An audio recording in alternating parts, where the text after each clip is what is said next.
You ask Tiger to solve. This deals with linear equations with one unknown. The final result is t equals 2.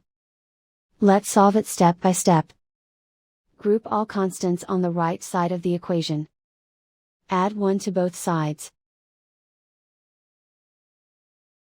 Simplify the arithmetic.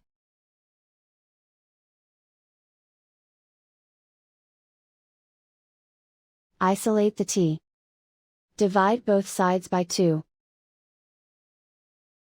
Simplify the fraction. Find the greatest common factor of the numerator and denominator. Factor out and cancel the greatest common factor. And so the final result is t equals 2.